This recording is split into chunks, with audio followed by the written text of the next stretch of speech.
دوستو آج ایک ایسی کتاب کا ذکر کریں گے جس نے نظریاتی طور پر ایک انقلاب برپا کر دیا اور سرمایہ داری کی اساس کو ہلا کے رکھ دیا۔ میں ہوں جمشید علوی اور آپ سن رہے ہیں کارل مارکس کی شاہکار تخلیق کا تجزیہ جس نے سرمایہ داری کو کھول کر بیان کیا ہے۔ دوستو اس کتاب کا نام ہے داس کیپٹل۔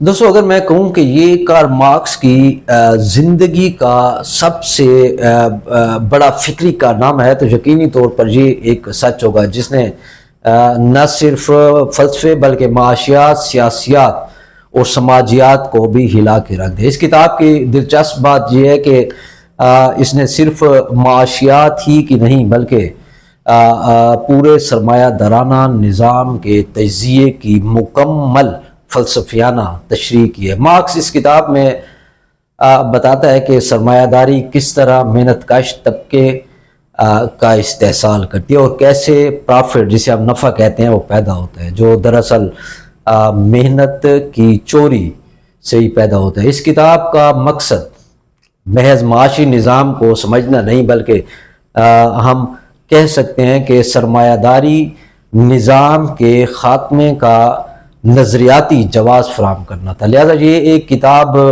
نہیں بلکہ مزدور کا ایک نظریاتی ہتھیار ہے، اس لیے اکثر اسے انقلاب کی بائبل بھی کہا جاتا ہے۔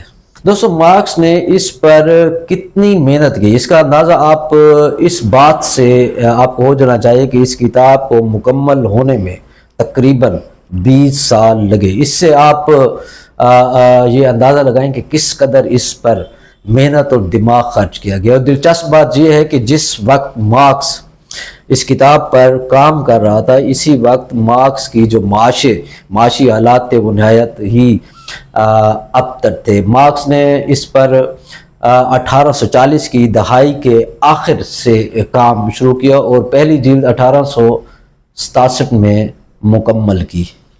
اسی دوران ایک تو مارکس کی صحت جو ہے وہ کافی خراب ہو چکی تھی اور دوسرا ریاست کی طرف سے بھی جلا وطنی کا سلسلہ جاری تھا اور مزید جو مالی مشکلات تھے اس نے بھی اس عمل کو سست کر دیا تھا، لیکن وہ اپنی آخری سانس تک اس کتاب کو مکمل کرنے میں کوشاں رہا۔ اس طرح اگر ہم بات کریں اس کتاب کی جلدوں کی تو داس کیپٹل کی 3 بنیادی جلدیں یا جن کو آپ والیومز کہہ سکتے ہیں وہ ہیں۔ پہلی جلد 1867 میں جس کا عنوان ہے The Process of Production of Capital۔ اس کتاب میں اس کا ذکر ہے یعنی سرمایہ کو پیداوار کے عمل کے طور پر بیان کیا گیا۔ یہ جلد خود مارکس نے اپنی زندگی کے دوران ہی شائع ہو۔ اسی طرح اگر ہم دوسری جلد کی بات کریں جو 1885 میں چھپتی ہے جس میں سرمایہ کی گردش کے عمل کا ذکر ہے جس کو The Process of Circulation of Capital اس میں کہا گیا ہے۔ یہ دوستو جلد مارکس کی وفات کے بعد اس کے قریبی دوست کامریڈ فریڈرک اینگلز نے مارکس کے نوٹس کی بنیاد پر ہی مرتب کی تھی جو مارکس کا ایک نظریاتی دوست تھا جس کے متعلق مارکس نے کہا تھا کہ اگر اینگلز کا ساتھ نہ ہوتا تو اس کتاب کا مکمل ہونا انتہائی مشکل تھا۔ اس طرح اگر ہم اس کے تیسرے ایڈیشن کی بات کریں یا تیسری جلد کی بات کریں تو وہ شائع ہوتی ہے 1894 میں جس میں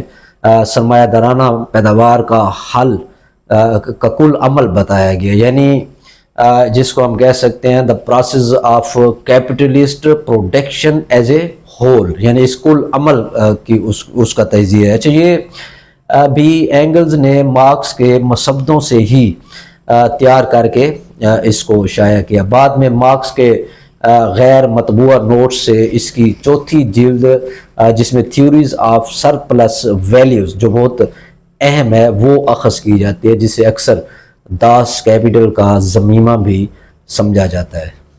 دوستو اگر ہم دیکھیں اس کے تراجم تو دیکھتے ہیں کہ اس کا سب سے پہلے داس کیپٹل کا جرمن زبان میں یہ لکھی جاتی ہے۔ جلدی اس کا ترجمہ مختلف زبانوں میں بھی کیا جاتا ہے، جیسے سب سے پہلے انگلش زبان میں اس کا پہلا ترجمہ شائع ہو، پھر فرانسیسی یا فرینچ زبان میں بھی ہوا جو مارکس کی زیر نگرانی ہوا تھا۔ اس کے بعد اس کا ترجمہ مختلف زبانوں جیسے روسی، چینی، عربی، اردو، ہسپانوی، اطالوی اور فارسی اور کئی مشرقی یورپ کی زبانوں میں بھی اس کا ترجمہ جو ہے وہ کیا گیا۔ آج داس کیپٹل کا ترجمہ دنیا کی مختلف زبانوں میں بھی دستیاب ہے۔ مارکس نے ایک انتہائی دلچسپ بات کی تھی جس کا یہاں ذکر کرنا چاہوں گا، جو شاید لبرل اور سرمایہ داروں کے لیے ایک